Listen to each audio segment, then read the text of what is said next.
Hello বন্ধুরা, কেমন আছো সবাই? আশা করছি সবাই খুব ভালো আছো। সবাইকে স্বাগত জানিয়ে আজকের ভিডিওটা শুরু করছি। তো আজকে আমি যে ভিডিওটা বানাবো এই টপিকটার ওপর কিন্তু আমি এর আগেও একটা ভিডিও বানিয়েছি।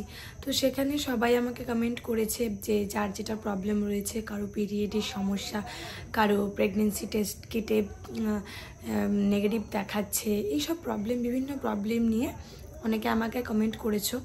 দেখো, সবার কমেন্টের রিপ্লাইগুলো তো দেওয়া সম্ভব হয় না, তাই আমি ভাবলাম যে এই ভিডিওটার ওপর আমি আরেকটা করি, যেটাতে তোমাদের একটু সুবিধা হবে। তো চলো তাহলে আজকের ভিডিওটা শুরু করি।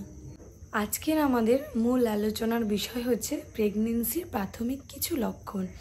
তো আমি আমার মধ্যে কী কী সিমটমস দেখতে পেয়েছিলাম সেগুলো আজকে তোমাদেরকে আমি বলবো। এই সিমটমসগুলো কিন্তু বেশিরভাগ প্রেগনেন্সি মহিলাদের ক্ষেত্রেই দেখা যায়। এই লক্ষণগুলো কিন্তু দেখলে তোমরা সহজেই বুঝতে পারবে যে তোমরা মা হতে চলেছ।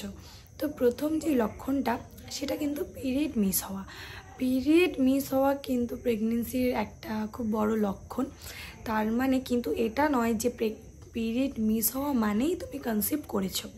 যারা প্রেগনেন্সি প্ল্যান করছো, আমি তাদের জন্য বললাম এটা, যে তোমরা পিরিয়ড মিস হলে কিন্তু সহজেই বুঝতে পারবে। আর যাদের তোমরা প্রেগনেন্সি প্ল্যান করছো না, এছাড়া তোমাদের বিভিন্ন রকম সমস্যা রয়েছে, তাদের কিন্তু পিরিয়ডের সমস্যা হতে পারে। তোমাদের শারীরিক সমস্যার কারণে কিন্তু পিরিয়ড মিস যেতে পারে। তো পিরিয়ড মিস হওয়া কিন্তু যারা বেবি নিতে চাচ্ছ তাদের জন্য একটা খুবই ভালো খবর।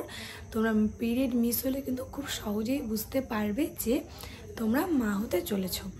তা আরেকটা যেটা আমি বিশেষভাবে বলবো, যেটা তোমরা আমাকে অনেকে কমেন্ট করো যে আমার এই তারিখে পিরিয়ড হয়েছে, কিন্তু আমি তো টেস্টটা করেছি, তবুও আমার রিপোর্টটা নেগেটিভ দেখাচ্ছে। তো তাদের জন্য আমি যেটা বলবো যে তোমরা একটু অনেকেই যে পিরিয়ড মিস হওয়া 2-3 দিন পরপরই কিন্তু প্রেগনেন্সি টেস্টটা করো। তো খুব আর্লি প্রেগনেন্সি টেস্ট করার কারণে কিন্তু অনেক সময় তোমার রিপোর্টটা নেগেটিভ দেখায়। তাই আমি তাদের জন্য বলবো যে তোমরা কিছুদিন অপেক্ষা করে, 7-8 দিন 10 দিন অপেক্ষা করে কিন্তু টেস্টটা করতে পারো। আর আমি যেটা বলবো, তোমরা যখন টেস্টটা করবে তার আগে কিন্তু জলটা একদমই কম খাবে, কারণ বেশি পরিমাণ জল খাওয়ার কারণে ইউরিনটা আমাদের অনেকটা পাতলা হয়ে যায়, তখন কিন্তু টেস্টে অনেক সময় নেগেটিভ দেখায়। তো প্রেগনেন্সির যে আরেকটি লক্ষণ রয়েছে সেটা হচ্ছে তোমার বমি বমি ভাব। ঠিক আছে, এই যে বমি বমি ভাব হওয়াটা, এটা কিন্তু প্রেগনেন্সির আরও একটি লক্ষণ। অনেকের কিন্তু প্রেগনেন্সি যখন আসে তখন কিন্তু মর্নিং সিকনেসটা দেখা যায়, ঘুম থেকে উঠেই একটা ক্লান্তি ভাব বা বমি বমি পাচ্ছে, মাথা ঘোরাচ্ছে, এরকম ধরনের কিন্তু তোমরা লক্ষণ দেখতে পাবে।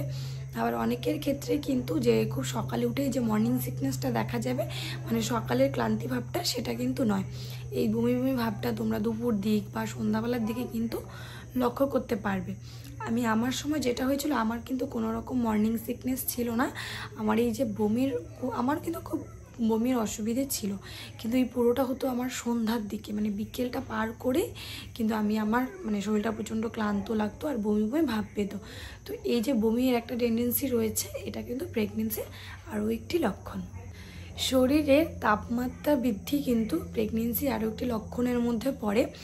তোমরা যখন কনসিভ করবে, তো তোমরা অনেকেই জিনিসটা ভালো করে লক্ষ্য করলে দেখতে পাবে যে তোমাদের যে শরীরের তাপমাত্রাটা, নর্মাল সময়ে যে তাপমাত্রাটা থাকে, সেটা কিন্তু প্রেগনেন্সির পর মাঝে মাঝে আপ ডাউন করে। মাঝে মাঝে তোমরা বুঝতে পারবে যে তোমাদের গাটা একটু গরম লাগছে, হালকা একটু জ্বর জ্বর মনে হতে পারে।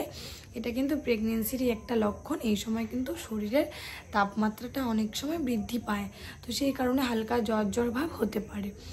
ক্লান্তি ভাব, তোমরা নর্মাল সময়টাতে দেখবে তোমরা যেই কাজগুলো করলে তোমাদের কোনো রকম অসুবিধা হয় না, কিন্তু প্রেগনেন্সি আসার পর প্রেগনেন্সির প্রথম দিকটাতে কিন্তু এই অসুবিধাটা হয়। দেখবে তোমাদের নর্মাল কাজটাজগুলো খুব ভারী মনে হবে, অল্প একটু কাজ করলেই শরীরের একটা ক্লান্তি ভাব মনে হবে, শরীরটা অনেকটা দুর্বল মনে হবে। প্রেগনেন্সির প্রথম দিকে কিন্তু এই ধরনের অসুবিধা হয়ে থাকে। তো প্রেগনেন্সির আরও একটি লক্ষণ হচ্ছে ইউরিন। ঠিক আছে, ঘন ঘন ইউরিন হওয়া কিন্তু প্রেগনেন্সির একটি খুবই গুরুতর লক্ষণ। এই সময় মানে তোমরা বুঝতে পারবে যে তোমাদের আগে যেরকম ইউরিন পাস করতে তোমরা মানে 5-6 বার বা নর্মাল যেটা 4 বার 5 বার এরকম হতো, কিন্তু প্রেগনেন্সি আসার পর সেটা 10 বার এর থেকে বেশিও কিন্তু হতে পারে। মানে প্রেগনেন্সি আসার কারণে আমাদের মূত্রথলির ওপরে চাপ পড়ে, তখন কিন্তু মূত্রথলিটা ইউরিনটা চেপে রাখতে পারে না, সেই কারণে আমাদের খুব ঘন ঘন কিন্তু বাথরুম যেতে হতে পারে। প্রেগনেন্সির আরও কিছু লক্ষণ আছে যেগুলো তোমার সবার ক্ষেত্রে হয় না, কিন্তু অনেকের ক্ষেত্রে আবার দেখা যায়, সেটা হচ্ছে কোষ্ঠকাঠিন্য, মানে পায়খানার সমস্যা। এই জিনিসটা কিন্তু অনেকের হয় প্রেগনেন্সিতে। আমার এই সব সমস্যাটা খুবই বেশি ছিল। আরও আমার যে একটা সমস্যা ছিল সেটা হচ্ছে আমার দাঁতের প্রবলেম। মানে আমার কিন্তু পুরো প্রেগনেন্সিটাতে দাঁতের একটা অসুবিধা ছিল, মানে দাঁতের এই যে মাড়িগুলো তোমরা দেখতে পাচ্ছ, এইগুলো দিয়ে কিন্তু আমার খুব ব্লিডিং হতো। তো এই কারণে আমি ডক্টরকেও দেখিয়েছি, তো তিনি বলল শরীরে বিভিন্ন হরমোনাল চেঞ্জের কারণে এই সব অসুবিধাগুলো আমার হয়। তো আমি এটা মানে কবে কমবে সেই একটা চিন্তাতে ছিলাম, কিন্তু আমি দেখলাম যে প্রেগনেন্সিটা যেই আমার শেষ হয়ে গেল, মানে আমার বেবি হওয়ার পর কিন্তু আমার এই দাঁতের সমস্যাটা আর একদমই হয়নি।